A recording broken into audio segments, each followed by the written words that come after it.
Welcome to Ear for Fear. I'm Rick, and this is the podcast that talks about scary movies or movies trying to be scary. Today, we have one of our regular guests, the man, the myth, the legend, Morris Hoylman. Welcome. Hey. Hey, man, thanks for coming on out. Hey, really fast, Monster Movie Man 13, correct? That is right. And that's Instagram, that's YouTube. Yeah, Instagram, YouTube mostly. Okay. All right. I wanted to get that out of the way just in case I forgot. Today, you and I are chatting about 1986's Vamp. So before you and I dive into this thing, pick it apart, let's do a quick synopsis. Two fraternity pledges travel to a sleazy bar in search of a stripper for their college friends, unaware that the bar is occupied by vampires.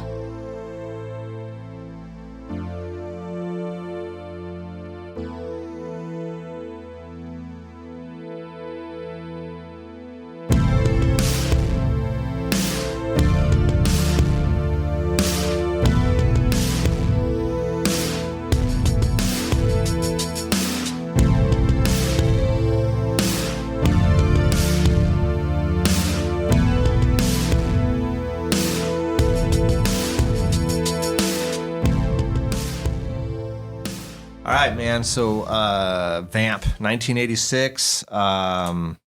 Did you recommend this one? I mean, we both have seen it. Yeah, I wanted to. We were trying to come up with an 80s kind of cheesy flick. Yeah. That, it's not super cheesy and super low budget, but it was, something that was campy enough to where we both are.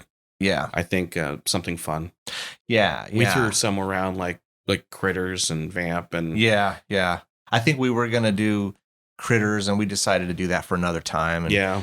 and I'm a sucker for Vamp. Vamp was always been one of my favorite vampire movies. And I'm not a huge fan of vampire movies, as I've told you. I'm more of a werewolf guy. Yeah.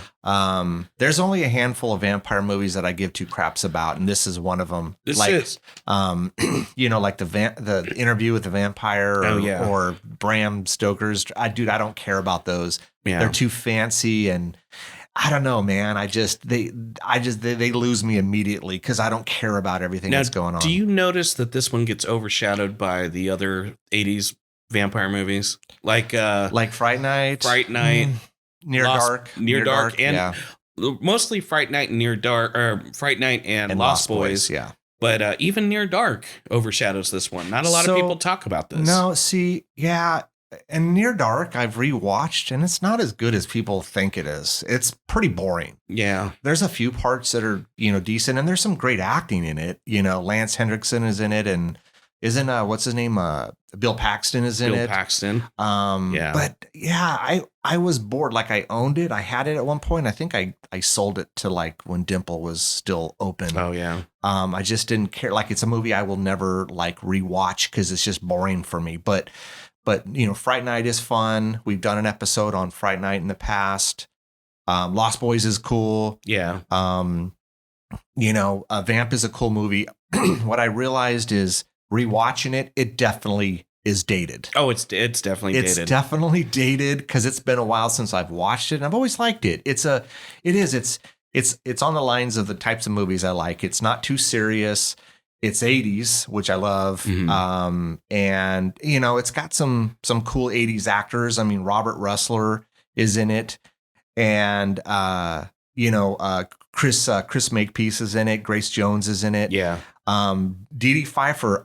Dude, I didn't realize that she's Michelle Pfeiffer's younger sister. Yeah. I didn't realize that because I liked her in this. She's a hottie. She is very, very pretty in this movie, dude. And she's goofy, and I really like her. And I don't remember her. I know she's been in other stuff, but I just don't remember seeing her after this. I know real fast, Chris Makepeace, Meatballs, and My Bodyguard. My Bodyguard, yeah. I know he did other stuff, but those are the ones I remember him from. Those are the main ones. And Robert Russler, Weird Science, Nightmare on Elm Street Part 2. What else did he do that people would go, oh yeah, I only remember him from these three movies?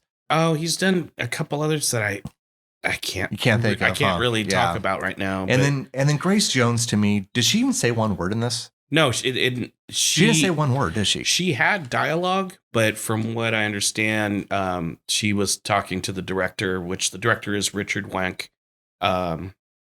He went on to be a great writer for other movies. I looked him up. Yeah, he does a lot of writing, like Equalizer. Equalizer, and stuff. Equalizer 2. Yeah. So she talked to him about the fact that she wanted to be kind of like Nosferatu vampire. Oh, okay. Or like Mr. Barlow from Salem's Lot, where she doesn't say a word. Salem's Lot is another good all she does is she laughs maniacally, That's it. And that's pretty much it. That is it. Like, I was rewatching this last night, for the podcast, because I knew I had to squeeze it in. And I always like to watch the movies right before we do it, so it's fresh in my head. Yeah. And I'm like, I don't think she said a word in this she didn't. at all. And she's a strange one, right? She is pretty odd. Like, is she like that? She has to be like that in real life, right? Like, did she start as a disco singer and then became an actress? Because from what I understand, she was a model. Okay, I could see that because she's very tall, and then she has that exotic look. Yeah, but there's a station I listen to on Sirius Satellite, and it's called like Studio 54, and there's songs of Grace Jones that comes on. Oh yeah, yeah, like so disco music.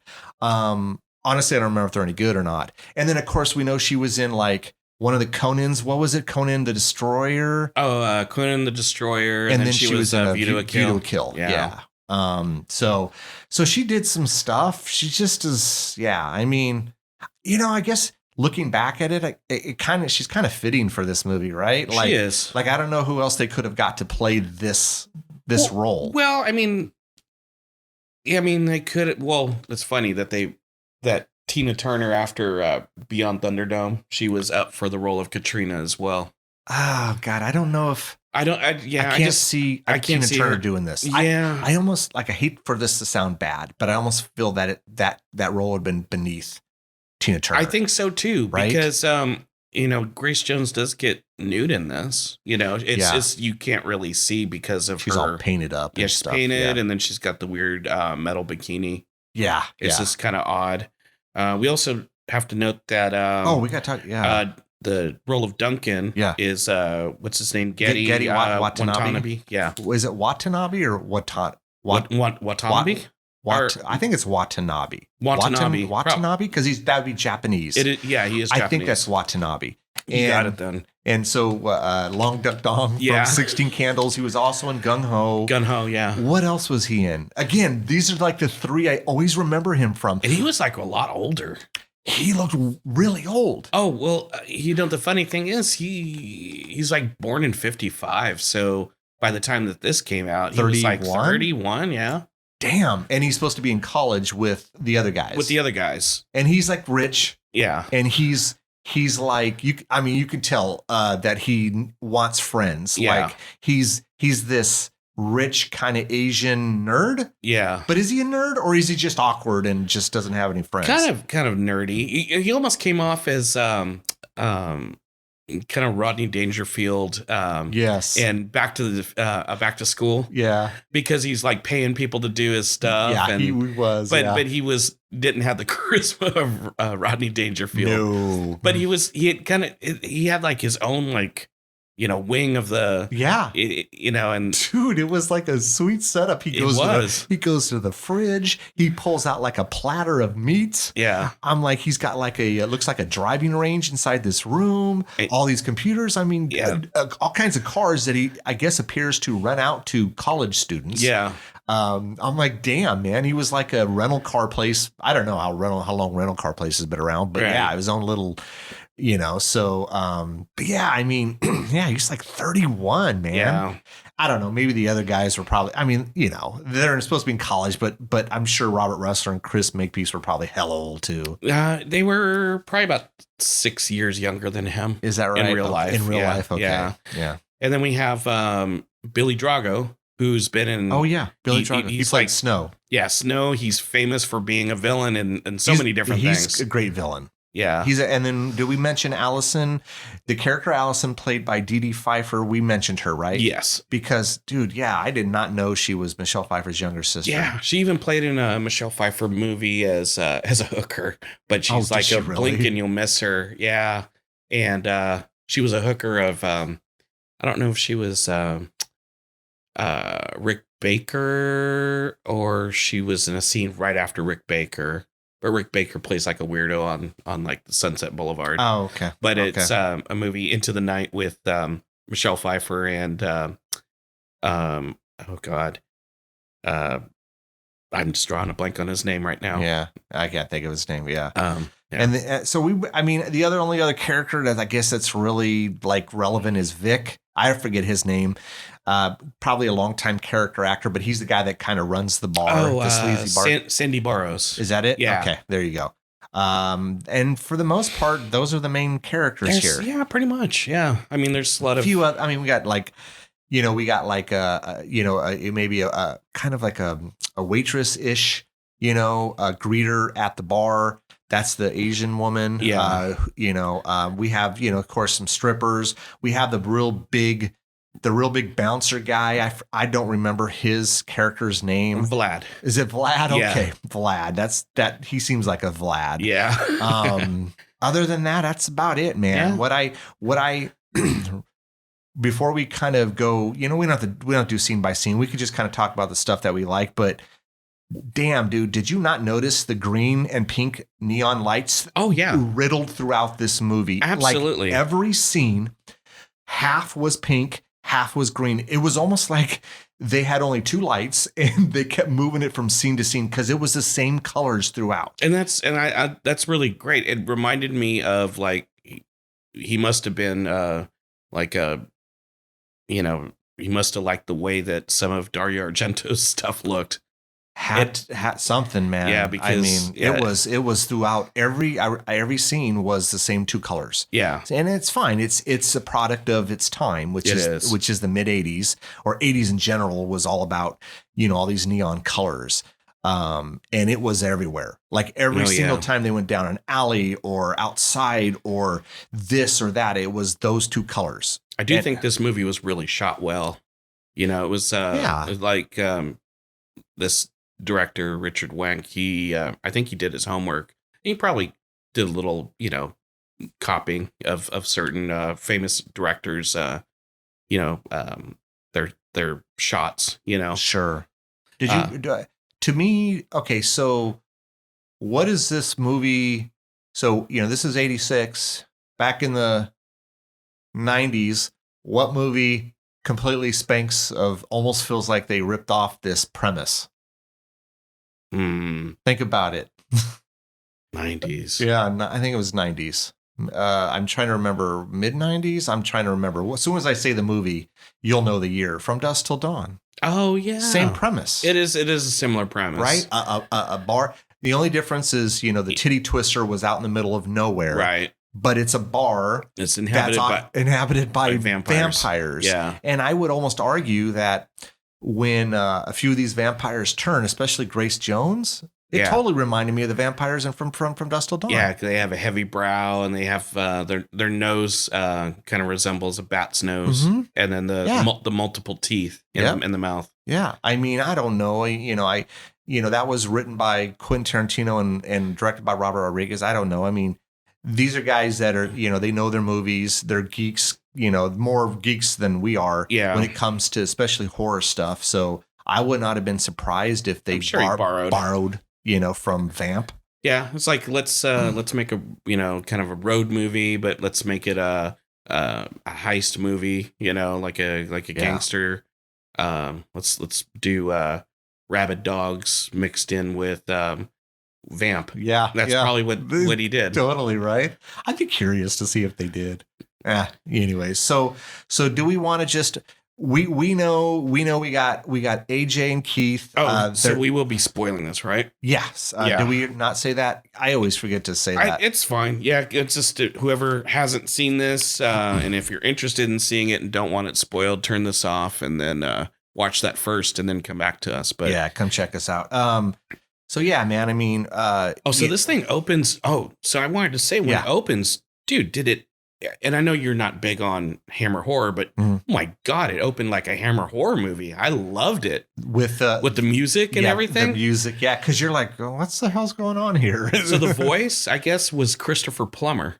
actor no. Christopher Plummer. Yeah. Yeah, that's Christopher Plummer's satanic voice. Oh, that's pretty cool. But yeah, it opens like a Hammer horror movie. It just down to the music, down to the shots of the monks walking, of the order. Yeah. And yeah, of course it's a fraternity kind of like a hazing into their fraternity, and you could tell that the fraternity president had like rope burns on his neck where he probably hung too long. Do you think that was the case? Yeah. I thought it was just prosthetics. No, I think so that he could sell the fact of the hanging. That's what maybe. That's how I took it. I didn't take it that way. I took it that he was a dumbass and you did? And I took it that he was a dumbass and that he rope burned his neck, and these guys are like, kind of, yeah, we're not into this. Let's no. So the way I took it,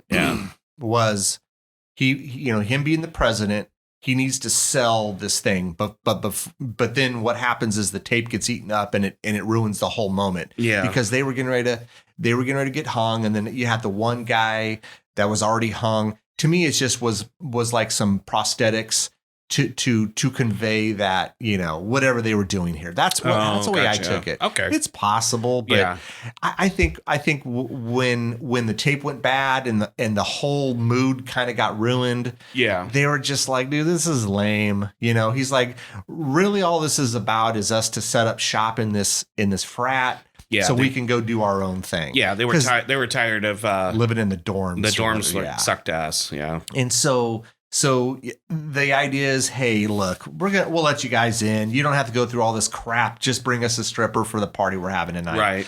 Okay, so they need a car because they're at college. They probably don't have a lot of money. They don't have a car. They hit up Duncan's character.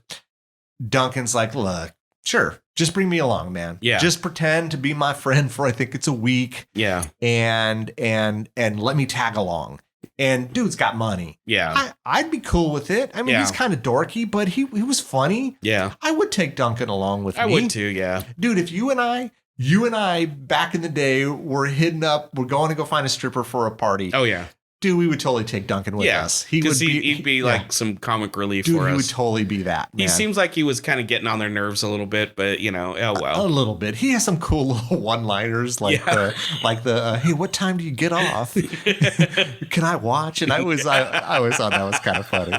But so they make their way to, I don't know where this is. Where is this? Just some city?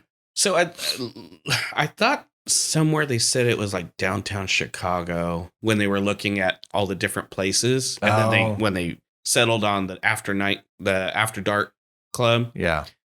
So they're like, so what other places are in downtown Chicago? I thought it was Chicago. It could be because but they went on Chicago's but they were like out in the middle of like what, Wyoming or something, because it was. I mean, I don't know. It was kind of deserty. Yeah, when they drove, it was like they were out in the middle of nowhere. Dude. Yeah, like there's schools like out in the middle of nowhere, and then all of a sudden they drive into the city. Yeah. So I'm not sure where it was, but it was okay.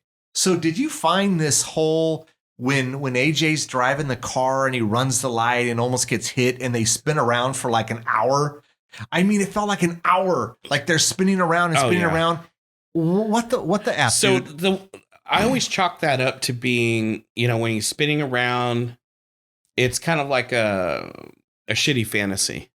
Like it's almost the obviously they're like in downtown.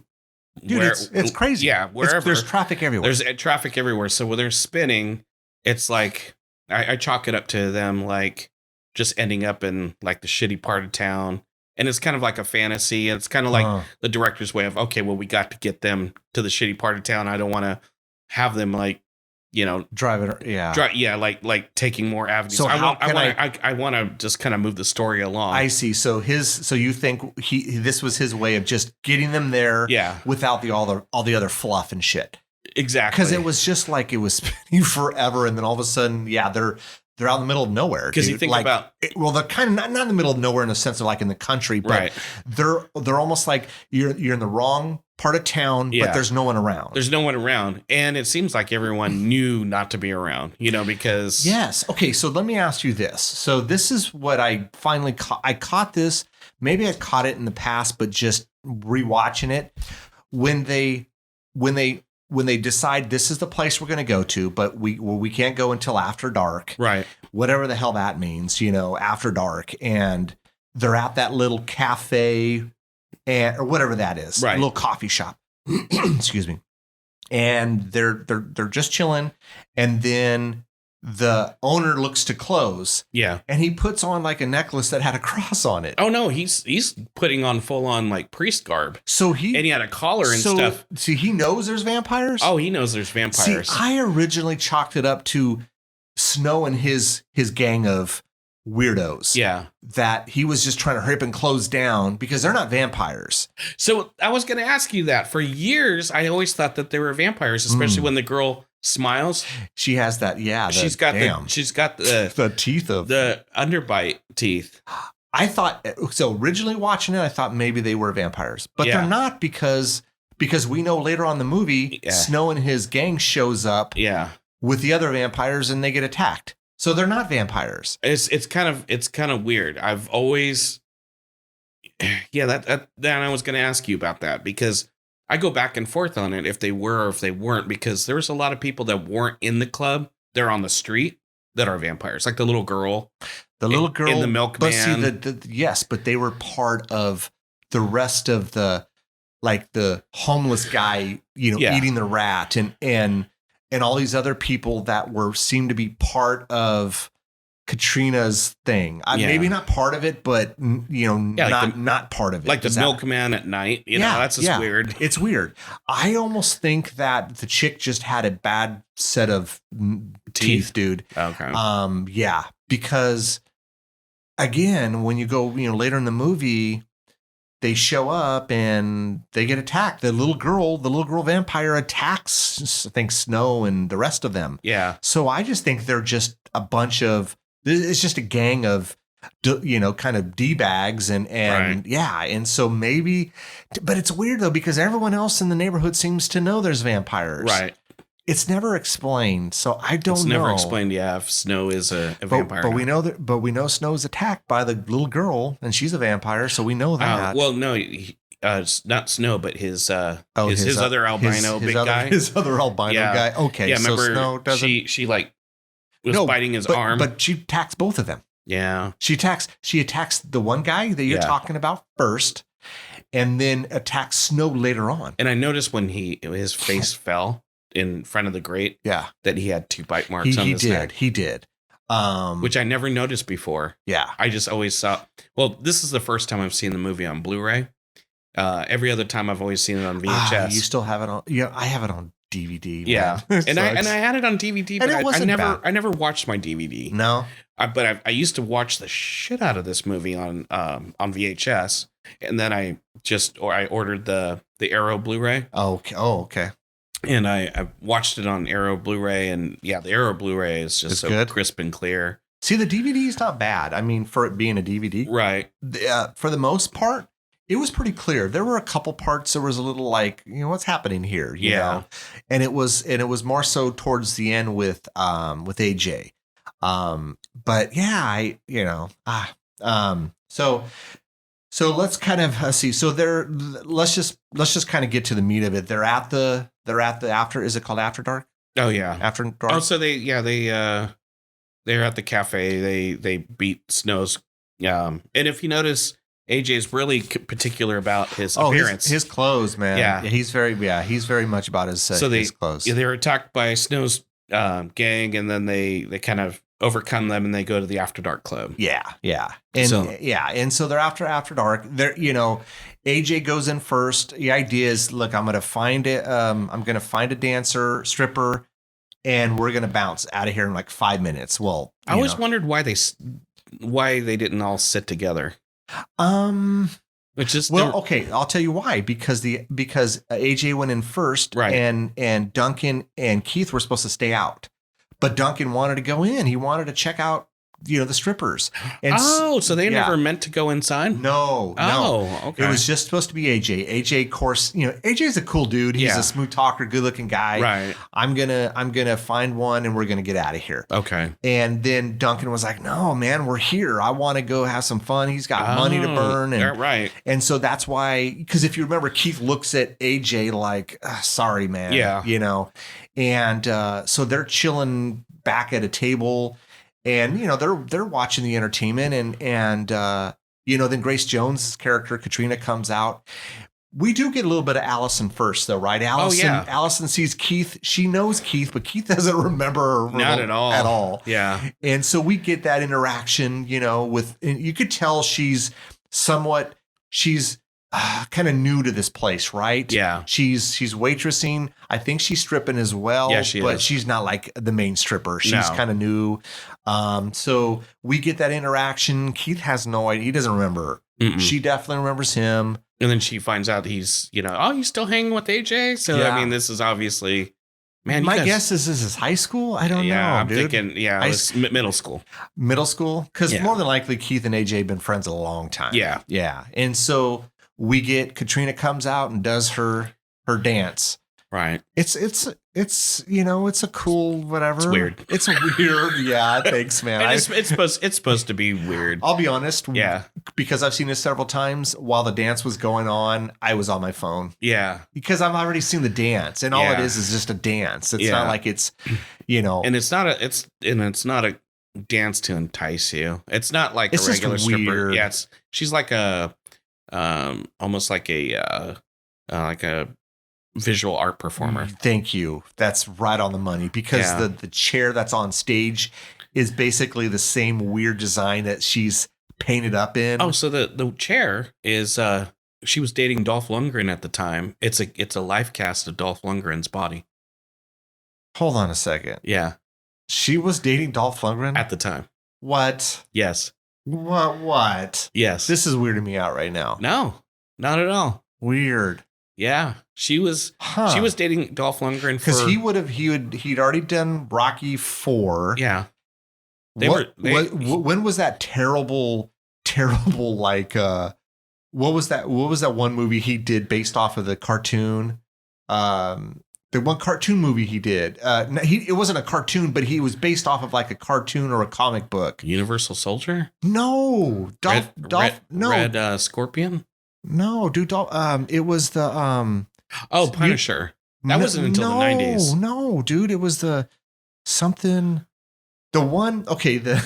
I'm gonna kick myself, but it was a cartoon, and he was like a buff guy. Oh, and he had Masters of the Universe. Thank you, Jesus. I knew I was good. Yeah, he did that crappy ass movie. When was that? When was that? I don't know, dude. That was in the 80s. It had to be later 80s. Had to be later 80s. Because he did. I Come in Peace was late 80s, early 90s. Really late 80s, possibly early 90s. Because I almost want to say that came out in 90. And then he did Showdown Little Tokyo. And then he did. And then that was 90s. That with Brandon Lee. I want to say that he did Showdown about 90 or 91. Maybe it was late 80s. Because I never saw it, but it looked terrible. So I'm just wondering what did he do right after? Because Rocky 4 was 85? 85. So in between then, all right. Yeah. Wow. Interesting. But he was on the set of View to a Kill, and that was 85 when Grace Jones was there. Yeah. And he was actually even considered to be another henchman. Oh, but they never did cast him. I could see that. Yeah, yeah. He totally makes a good henchman. Yeah. I mean, look at him as Victor Drago. I mean, great in that. So he would have been pretty cool. But I think they were just thinking that we already had, we already had Jaws. We already had Richard Kiel as Jaws as a henchman. Yeah. So I don't think they just wanted another, bulky, burly guy. Yeah, big guy. Yeah, that's interesting. I did not know that. That's funny, man. Huh. Well, she does her weird, creepy art dance, and of course AJ is like that's the one. That's the one, and I wouldn't have. No way in hell. No. Dude, if I'm going, no. I would have the first girl that when they walked into the club, that would have been the one I would have. Yeah. Oh, dude, totally. Yeah. And it's nothing against Grace Jones. It's just I wouldn't have gone that route, man. Yeah. So yeah, so the I don't know what she is. She's a hostess, maybe this little Asian gal. Yeah. She's like a hostess. Probably. I think her job really is to bring Katrina guys that Katrina can feed off of, right? And then they discard, right? This is basically that's basically it. And so this hostess thinks AJ's alone. So here you go. Yeah, I'm gonna take you back to meet Katrina, and there's really no time. Like, I mean, Katrina doesn't waste any time in this, right? No, she knows what she wants, and she looks like she's gonna have sex with him, and he's thinking sex, and then the next thing, he's all on board for sex, and the next thing she's changing into her vampire face and claws coming out of her feet and claws coming out of her hands and nasty. Yeah, man. just really, she's turns in her bat-like face and she bites into his neck. Yep. And he's dead. She sucked him dry. They discard his body. Yes. Duncan and more so Keith they're waiting for him and so Keith decides to ask the hostess, well, hey, where's my friend? Yeah. Well, what are you talking about? Yeah, you took him back. No, I didn't. And she's now, of course, she's freaked out because holy shit, I didn't realize he had friends here. Yeah, Allison came and we don't know her name at that point, but yeah, she came and was like, hey, what are you trying to do? And then that girl ran off to go talk to Katrina. Well, we got a problem. Yes. He wasn't alone. Yeah. And she doesn't last long. She's basically screwed up. Yeah. Vic, who runs the bar, elderly guy, he's basically enamored with Vegas, right? Oh yeah. Like has never been to Vegas. He's like a Goodfellas guy, it's enamored about Vegas. He would have been great in Casino. Oh yeah, he would have been great in Casino. It's class. It's class. You gotta do it with class. Dude, he's got those eyebrows. Oh, his eyebrows go out. Dude, those eyebrows. Like I almost feel like they put Aquanet in those eyebrows and they moved them up. Oh, not even up, dude. They were sticking out. There were some scenes where it looked like they were as long as the fake lashes on some girls nowadays. Those were bad. They were way out there. But he's appropriate for this movie, right? Oh, and this bar. Like he dresses from like the 50s or 60s or something. He dresses sleazy bar. Yeah. He runs it. He's kind of the announcer, right? Yeah. Vlad is the bouncer, this big hulking guy. Old guy, but he's still a big guy. Like you could see him in like a slasher movie that takes place out in like the forest and he's the killer. Yeah. Vlad, right? But he looks like an old wrestler, didn't he? Yeah, he looked like somebody that would have hung out with Ed McMahon back in like the 70s or something. Yeah, I could see that. He looks like a big dude that, he's just... and he's got a crush on Katrina. Oh, I guess they were an item at one time. That it's mentioned in the movie later on. Oh, okay. It's like, you're not with her anymore, man. Oh, okay. Yeah, because we see a scene where Keith is in the bathroom and Vlad comes out with his shirt off and you can see all this kind of like marks where it looks like a human pincushion. Yeah, and I guess Katrina basically, uses him as like just a quick fix or something. Yeah, just feeds off of him.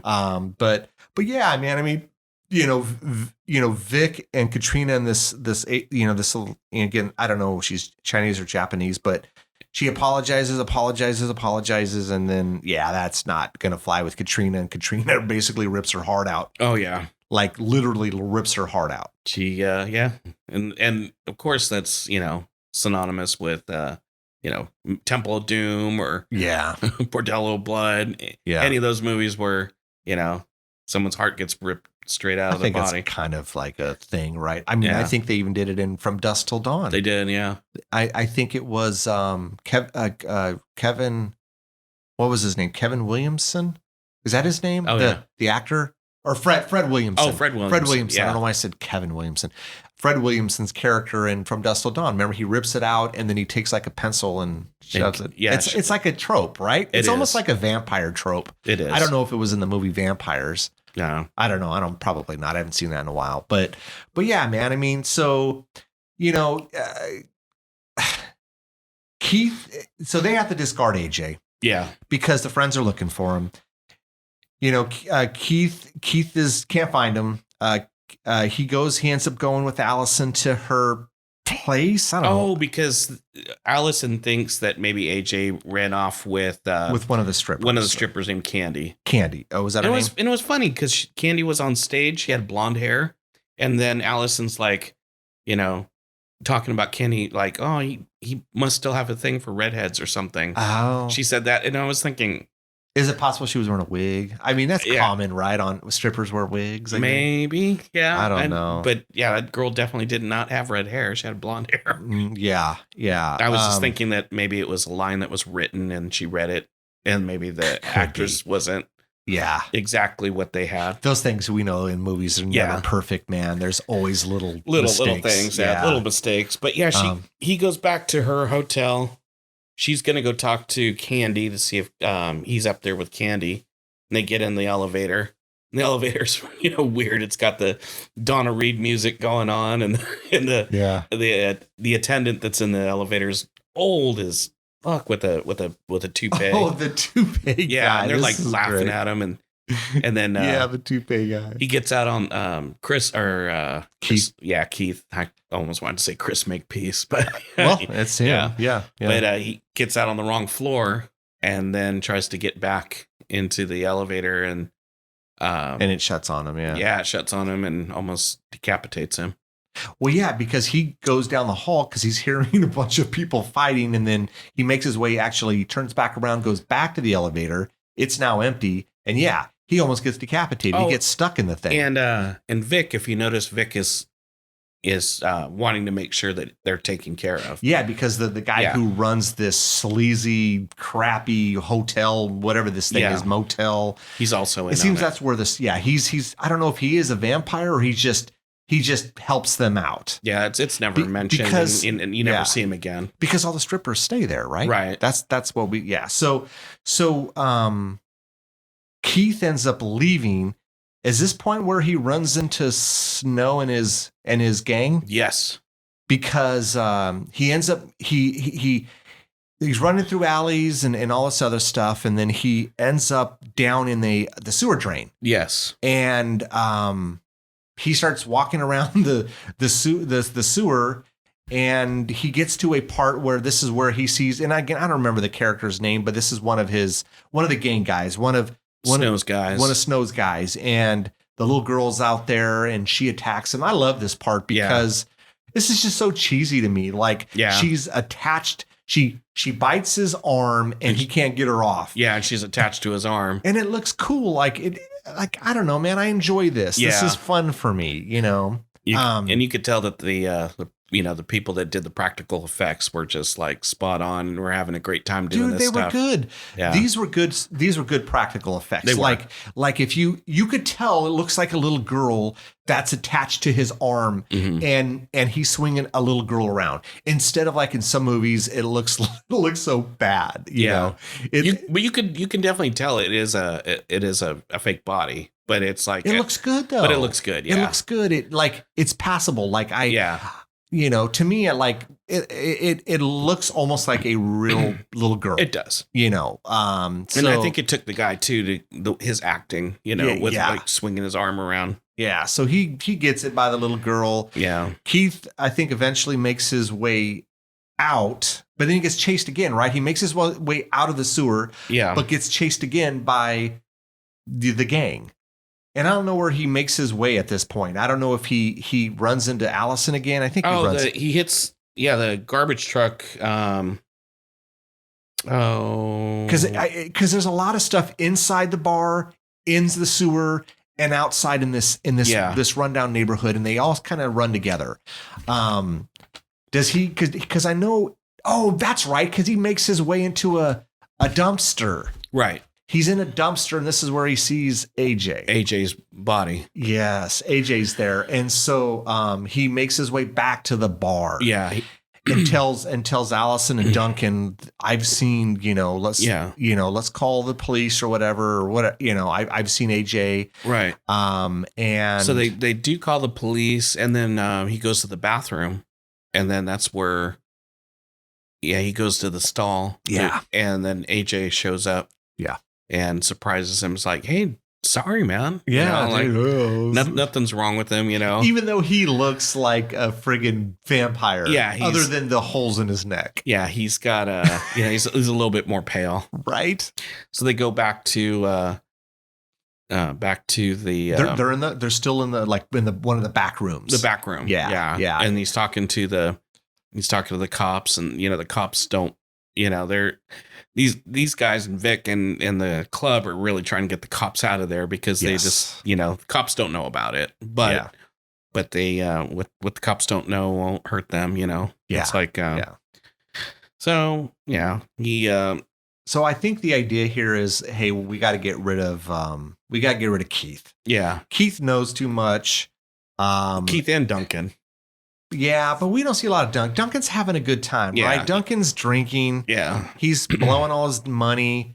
There's nothing wrong with that. Yeah. If they keep cutting back to Duncan, and he's just having a good time out. He's just having a good time. He's got some funny things to say, and he's flirting with some of the strippers, and so we're in the back room with Keith, AJ, and a stripper, and stripper goes all vampy. Yep. And she's trying to kill Keith, and I don't know if I'm trying to remember if AJ tries to help. No, not really. No, he doesn't. No, because the stripper takes a heel to the heart, right? Is that? Yeah. And so the stripper dies, then AJ turns, and he's and then and this is a line that I never really caught before. He's like, man, I just want to go home. And he's like, home for me now is like 1,000,000 miles away on another planet. What? That's what AJ says. Yeah. What is that? What does that mean? So it means that their vampire race is from another planet. Oh, okay. Yeah, I never caught that before. I just thought it was just something you say, it feels like forever, or No, he said, home for me now is 1,000,000 miles away on another planet. Oh, so yeah, I guess, is that what you think? Like, so there's the vampire. The planet? vampire race comes from another planet, like another solar system or whatever. I guess possible. That's possible. I just took it as it seems like she's been here since the Egyptian time. Oh, yes. That is definitely seems to be the case. So AJ can't kill Keith because they've been friends a long time, man. He loves the guy. And then Keith, AJ's like, you can't do it, man. You can't kill me, can you? And he's like, and you would, you're such a good friend that you would, sacrifice yourself. Yeah. And then at that point, that's where he knows that he's so loyal that, he's like, that there might be a little part of me that's still me. And then he's, coming up to him, and then he takes I want to say it's a table leg. Yeah, I think it's a table leg, and he shoves it in his chest. Yeah. So AJ shoves the table leg in his own chest. Yeah. To because Keith ain't gonna do it. Yeah, because he doesn't want to be responsible for letting, Keith go. Yeah. But he wants to let his friend go. Yeah. And so AJ kills himself, or so we think. Yeah, so we think. Yeah. And then and at that point, that's when Vic catches AJ or Keith. And he's like, yeah, you gotta, after everyone leaves, we gotta settle up your bar tab. Yeah. They don't. Yeah, they can't. They're trying to get out of there, but of course, we know the whole. The whole bar is full of vampires. Yeah, man. and so they're showing their teeth and stuff. Yeah. And then that point, that's when, Duncan and Allison and Keith, and then Keith's looking at Vic, and he's like, well, and he's like, is there any last requests? And he's like, yeah, like they do in Vegas, I get a, final drink, and he's like, they do that in Vegas? And he's like, yeah. He's like, that's class. That's class. So what does he get? Like a triple bourbon or something? Yeah, he gets brandy, bourbon or brandy. I always forget gets a couple brandies, and then he gets the whole bottle. Yeah, and he's just, Vic's not watching, but he's pouring it all over the floor, all over the bar. Yep. Gives it to Allison to pour all over the floor by the pool table.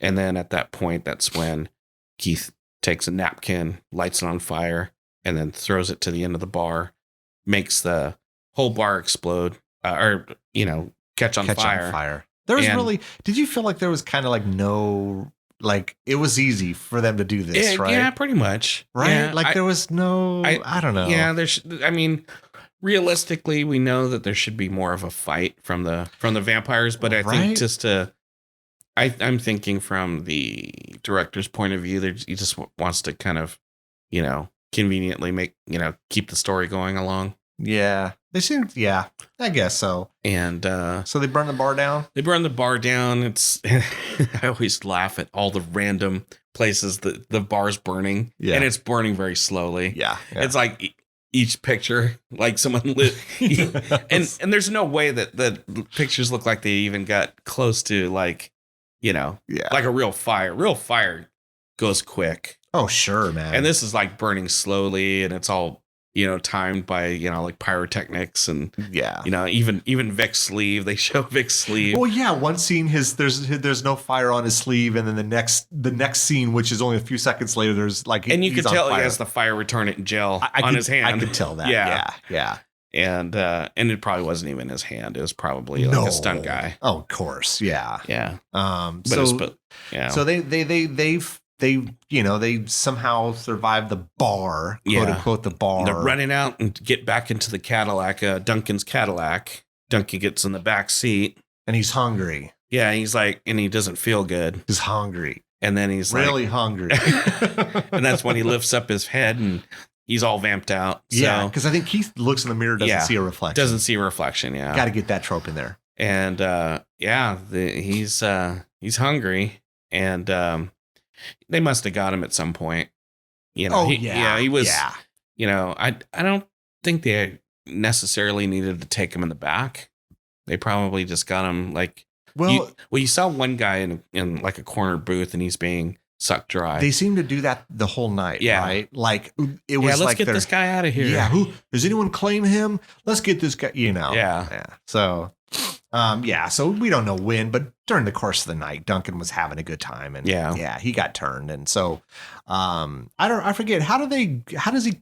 They slam into another into the is this the one? This is where they're driving, and the tow truck and the garbage truck. The garbage truck. Yeah, because they're all in on this. They're on separate sides of the sidewalk, and they're trying to like. They're trying to like get him. Yes, and he's trying to plan this. And he sees a guy that's getting out of like a parallel parking space, and he plans it perfectly where. He gets out of it, and those two crash, but then he hits something, and they get out in time, but the car's on fire and explodes. Oh, okay. Yeah.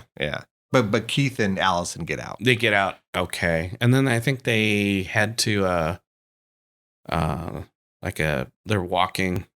Well, because I mean this whole little part of this town.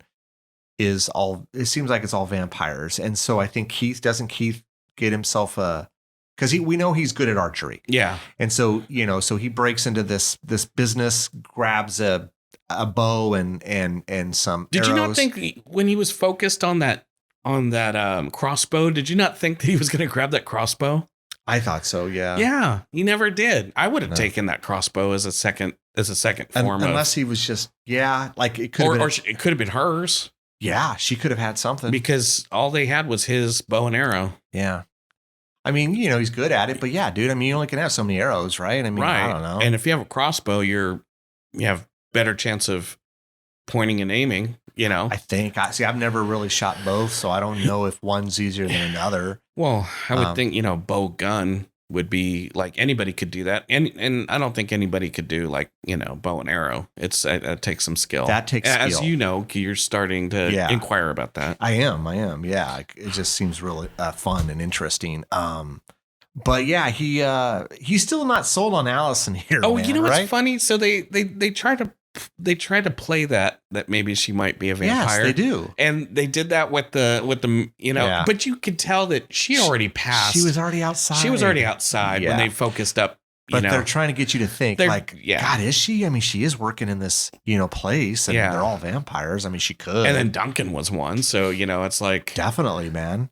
And so I think they end up like in this area where like, you got like the bum and the milkman and the little girl. And they're all surrounding him. They're all surrounding him. And of course we got Snow and his the whatever's remaining of his gang. Yeah. They show up. They show up in their hearse. Well, that's another thing. They're driving around an old hearse. And I'm thinking vampires? But you never know. And I mean, is similar hearse that they used in the Warriors, right? Oh yeah, it's kind of similar. Totally. Just not all graffitied out. Yeah, and and Snow's like, what gang's this? And they're showing their teeth, and they're like, old bum and milkman and little girl, and they're all like have teeth, and the girl, I love this too. This is another like. Oh, she goes flying. Yeah, these are like my two favorite parts of the movie. Is like this little girl, like the one earlier, and then she's flying because I remember that in the trailer, man. Mm-hmm. That got me to go see the movie. Yeah, because I was telling you before we started the episode. I think I'm pretty positive I saw this in the theater. Yeah, because this was '86. I was 14. I think I was living in Lodi, and they had this really awesome movie theater in Lodi. And I mentioned this in the previous House episode because I saw House in the same theater, dude. You would have loved it, man. Oh, would I? Oh, yeah. Old school theater, like one screen or two screens. I want to say one screen. And I remember seeing Vamp there. Yeah.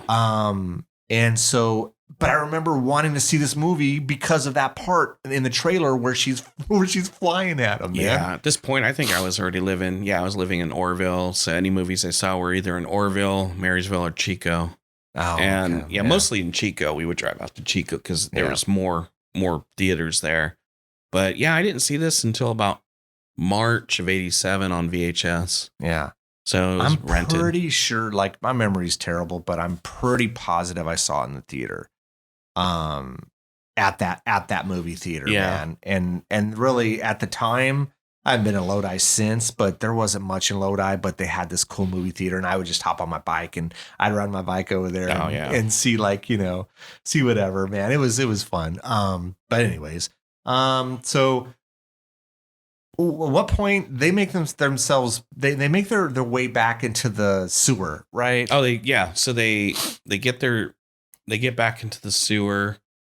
He I think right before they get into the sewer, he finally makes her give up that she's who she is. Who is she? Yeah. Because she keeps eluding that, you'll know who, you don't remember me, but I remember you, and I'll tell you how I remember you. And what was it? It was just some spin the bottle thing? It was a spin the bottle thing in like middle school. And, and he probably didn't remember her, but it's a long time though, if you think of it. Yeah. But I mean, and then if he left an impression on her, it almost sounds like they didn't go to school together. No, I don't think so. It almost sounds like they just had this moment in this guy's basement or somebody's basement. Yeah. Some spin the bottle thing. Kids are, doing their thing and, But yeah, I guess if that was the case, then him and AJ would have been friends a long time. Yeah.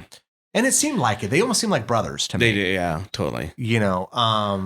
So they get down in the sewer and then they come across what appears to be a whole bunch of like caskets and coffins. Yeah. This is where all these other vampires seem to go. And I think didn't we see Katrina's in there? Oh yeah. So she has a sarcophagus, like an Egyptian sarcophagus. Yeah. So this is what makes me think like she's, she's older.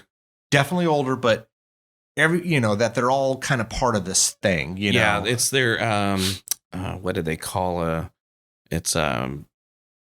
it's not like a vampire coven. It's like a horde. Is it a horde? Okay. Or a nest. Oh, vampire nest. There you go. So it's a vampire nest. Yeah. There's all the all these other coffins of all the vampires that and it's so convenient that it happens to be there and not in like an abandoned building. I mean, that whole place is so abandoned. why didn't they have like an abandoned building? Right. Yeah. I mean, because the whole area is a shithole, man. Yeah. And I mean, are they not going to think that the city at some point is going to go down into the, See, that's what I would think, but who knows, man? Because it almost seemed like it when they got into this area, it was almost by accident. Right. It was like, well, this is a door, So I don't know. Like, it was just convenient that they found it. Right.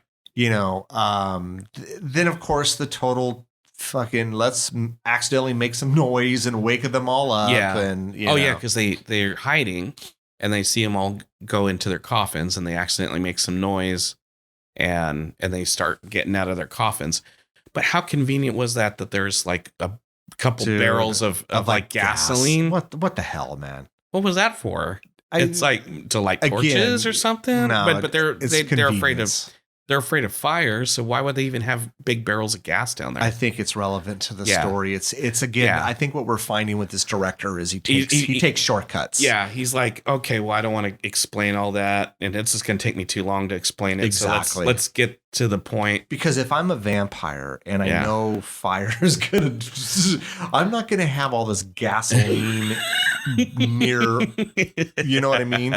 Because our caskets are made of. Well, I mean, come on, man. Yeah. So I think it's laziness on the part of the director. Yeah. Instead of, and who knows, man? Maybe he had all these ideas and then.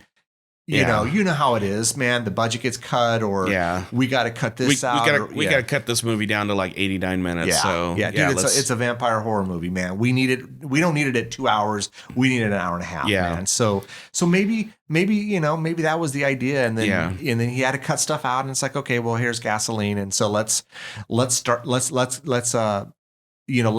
throw a match, whatever it is, and this whole area where all these vampires are going to catch on fire. And that's what happened. Yeah, and we know that not all the vampires are going to be in there, right? I mean, because we got to still deal with Vlad and Katrina. Yeah. Is there another vampire we're dealing with?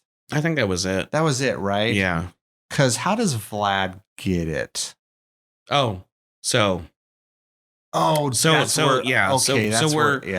So we're at the point where they burn the nest with Katrina's, sarcophagus, and they're trying to get out of the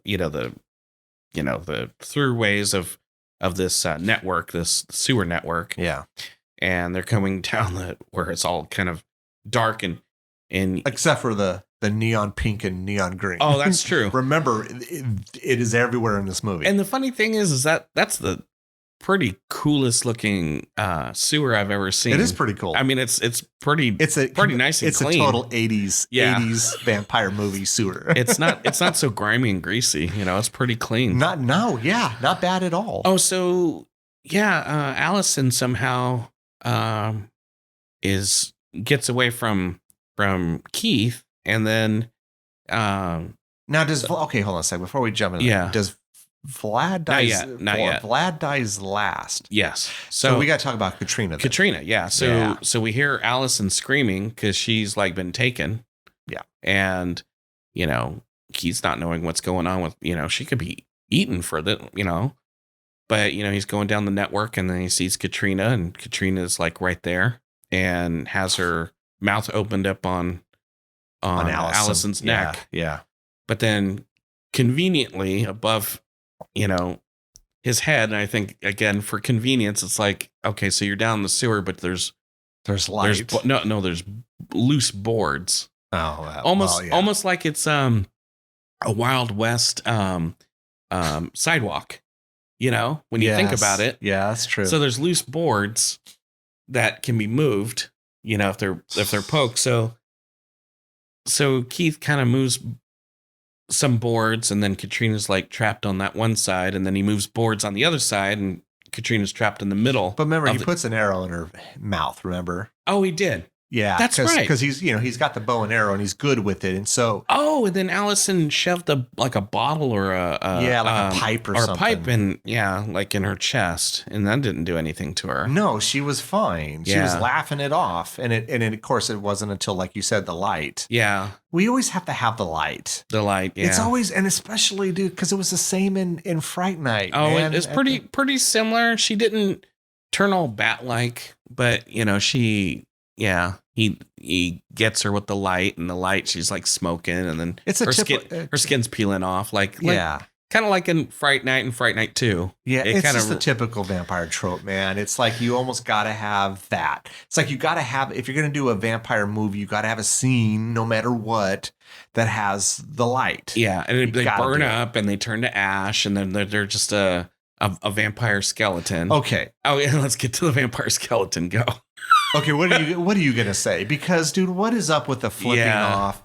How many of these movies have we seen where whatever turns into a skeleton and then the skeleton does the middle finger? A lot. Yeah. Well, but you tell me what you want to say. It just reminded me of kind of like Return of the Living Dead or something, just kind of goofy. It was goofy. It was out of character for Katrina with the way that she. Thank you. Right. Yeah. I mean, because she didn't act like that at all before. No. What would make her flip them off? No. This is not in her nature. No. Throughout the whole movie, she doesn't talk, and she's this, like you said, this very kind of artsy. I don't know. Definitely conveys herself a certain way. Yeah. And then she flips like an empress. Yeah. Yeah, dude, like something like that. Yeah. She's royalty. Yeah. She's like a royal vampire or something. She would not flip them off, but whatever. It's like, okay, let's just add this for some humor. And when I saw it the first time, I did laugh, and I laughed again last night when I rewatched it, but this is kind of, Yeah. It's just whatever for me, So they do find a manhole and they start climbing. And this is where he still is not sure on Allison. Yeah, he's not sure. Hey, hun. Oh, yeah. Hey, hun, can you go first? And then she goes, she's like, bright. She's like, So we know she's like, not, yeah. It's like butthead or whatever, it's like, that's a dick move. But yeah, she didn't burn or anything, so she's fine. She's fine, yeah. So he gets out and he's trying to help her out, and then she gets grabbed back down. Pulled back down. And this is where Vlad comes in. Yeah, Vlad's like, you killed my Katrina. Yeah. And that's like the first time he spoke. Yeah, because he didn't. I think so. Yeah, he didn't talk in the movie other than like mumbling. Yeah. To like the whoever the tow truck guy, the garbage man, whatever. Yeah. And you never heard what he said, and he never talked back to Vic when Vic was talking to him. It just seemed like a one-way conversation. Yeah. Well, he's like he comes across like the muscle. Yeah, and the muscle really never talks. Yeah, right. He's pretty mute, know. And then he's like, "You killed my Katrina," and then we see a stake go through him. Yeah, from the back. We're like, "Oh, what the fuck is happening?" Who just killed him? And then we see that it's AJ. It's AJ. AJ's still alive. So AJ got impaled by a table that was Formica. It wasn't wood. Yeah. So he's still alive, man. He's still alive. He's a vampire still. Yeah. And everyone's pretty much dead, but he's still alive. And so I'm like, how are you going to do this one? And he's like, well, maybe I'll take night school classes. Yeah. He's like, hey, man. And this is always kind of like one of my favorite parts because they start cueing that Bobby Rydell Volare, Oh, yeah. And you could see that when they're getting out of the manhole, that there's like people around, like they're not in the shitty part of town anymore where it's kind of desolate. Yeah. They almost seem like they're closer to Main Street. Do you think that is a result of it just now being during the day and there's more people that come out? Maybe. I don't know. Maybe. Yeah. But they seem like it was a little bit more populated of an area because you could see people walking around and you see cars driving around too. True.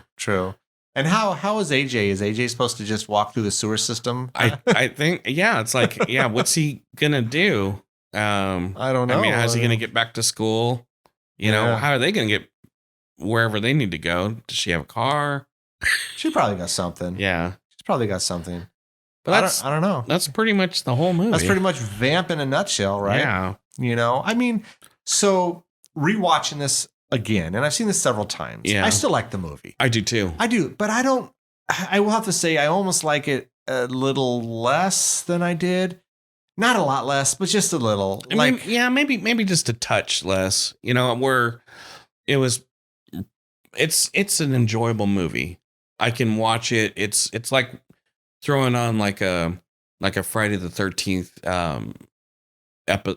movie, like from like 7 or 8. It's just one of those, like, it's a fun movie.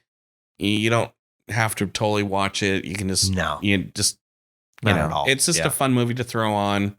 You can pay attention to it. You don't have to pay attention to it. Yeah. It's kind of like one of those. Yeah. And, I noticed with the Blu-ray that I can, obviously see some, seams in the special effects where I think I preferred my VHS, because it kind of hides things a little bit better. Yes, it does do that, man. The older media does, man. Yeah. I didn't really notice as much watching it on the DVD. I didn't really notice a lot of that stuff. I mean, some of the makeup looked kind of Yeah. but there's still some cool practical stuff that's happening here. I love the whole feel of this because of the colors, because this is totally, it's a product of the 80s, man. It is. And you and I, man, we grew up in the 80s. We love the 80s. So, and this guy obviously took cues from other directors. He had that, the Terrence Fisher, stuff from like the Hammer movies. He took a little bit from Dario Argento with the colors. Definitely that color palette was it was 2 colors, man. I mean, and I wrote it down too. It was literally neon pink and neon green, and that's totally fine. I mean, that is what was going on at that time. Right. I thought maybe why not add a few other colors to the palette? Maybe some fluorescent purple, some blue. But no, it was strictly like, I don't know, man. Maybe they got a deal on these lights. Yeah. Because that's all they used. Possibly, yeah. Because everywhere they went, it was these colors, man. Pink or green. No matter where it was, man. If they were there in the alley and there was some water, that water had that reflection of that color. It was just, but it's still a fun movie, man. I would say if, no one's ever seen it, go check it out, man. Especially if you like 80s horror, and especially if you like, vampire movies, man. Yeah. This is still one of my favorite vampire movies. Me too. Yeah, me too. I want to say that, as a movie, for me, it's more of like out of an enjoyability factor, out of 5, I would put it as like a 4 out of 5. Yeah. For enjoyability, I would say I'm about 3.5. Yeah, because it's still fun, man. Yeah. And I love fun, cheesy, campy stuff. I've said this a million times on this podcast. I'll continue to say it. I'm a sucker for that stuff. It's some of the favorite shit I like, man. So, and the Blu-ray is cool. Like I said, it just gives away too much of the practical effects. That's why I'll never get Evil Dead on 4K. I don't. Could you imagine? Well. Yeah. Even the Blu-ray, you can see some of the seams of the makeup. I don't think I have Evil Dead. I think I have it on that old special edition DVD. Yeah. That one with the Necronomicon, like weird rubber, weird smelling thing. I know. I just, I think I'd prefer to watch it on DVD just because it's one of those. And again, like Texas Chainsaw, those movies are shot on 16 millimeter. They don't need to be all that brightened up, Yeah. Kind of I kind of like the dirty. Yeah, I do too. So some movies, could be, like a Psycho can be, 4K, but some other movies can be, I like the dirty. I like the gritty, the I agree. The grindhouse look to them. I agree. Yeah, definitely. All right, man. Well, all right. I guess that's it for Vamp. Yeah, man. I think we hit everything. Yeah. I don't think there's anything we didn't. I think we hit everything, man. I don't think there's anything we left out. It's a definite recommend for me for people that like vampire movies. Yeah, me too. And me too. Especially if listeners out there like Fright Night and The Lost Boys and haven't seen this one, I say definitely see it. I agree with you 100%. Yeah. Because you will enjoy it just as much as you enjoy those. Yeah. So cool, man. Well, hey, thanks for coming out again. Yeah, absolutely. I think you're coming back, and we're going to do that. I think it's fairly new, the Mortuary Collection. I think it's saying 2019. That's the one with Clancy Brown.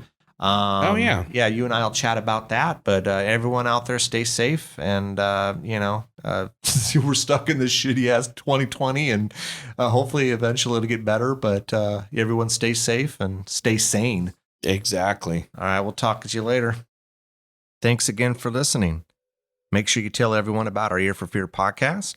Don't forget to follow us on Facebook, Instagram, and Twitter at Ear for Fear. You can also check out our website, earforfear.com. There you can keep up to date on news, events, and episodes. You can find us wherever you listen to podcasts. We hope you come back and get an earful.